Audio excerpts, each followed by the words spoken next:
Hello viewers, আসসালামু আলাইকুম বন্ধুরা। আজকে আরও একটি নতুন ভিডিও নিয়ে এসলাম। তো বন্ধুরা, আমরা কীভাবে হাঁসের বাচ্চা উৎপাদন করি এবং বিক্রয় করি।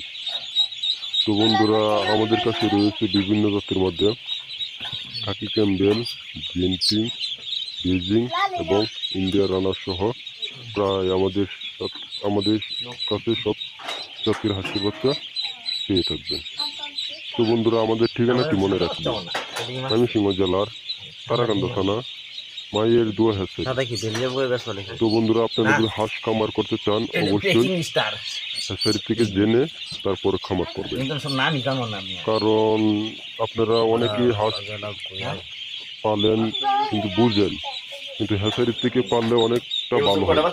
ওষুধপাতি যা কিছু আছে আপনার সব হ্যাচারি থেকে বলে দিই, মানে কীভাবে খাওয়াইতে হয়। অনেকেই জানে না হাঁস কীভাবে পালতে হয়, অনেকেই মানে লস খা, কিন্তু না, আপনারা যদি হ্যাচারি থেকে বাচ্চা নেন অবশ্যই এত সহজে মরে না। আপনারা যদি সেফ মতন পালেন, অনেকেই বাচ্চা নিয়ে গিয়ে বাচ্চাটা ভিজে গিয়ে মারা যায়।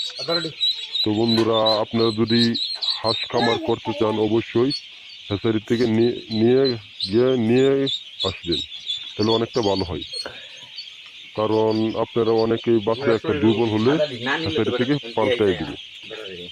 তো বন্ধুরা, আপনারা যদি হাঁস পালতে চান অবশ্যই খাকি ক্যাম্বেল হাঁস পালবেন ডিমের জন্য। আবার যদি মাংসের জন্য পালবেন অবশ্যই বেলজিয়াম পালবেন। তো আমাদের কাছে বিভিন্ন জাতের মধ্যে বিভিন্ন জাতের পালবেন।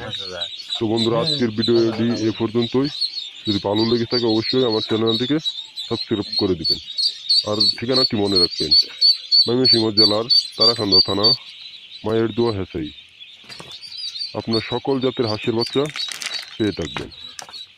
আপনারা যদি খামার করেন অবশ্যই, আমি আবারও বলে দিই, অবশ্যই আপনারা হ্যাচারি থেকে সংগ্রহ করবেন, কারণ হ্যাচারি থেকে সংগ্রহ করলে অনেক ভালো হয়।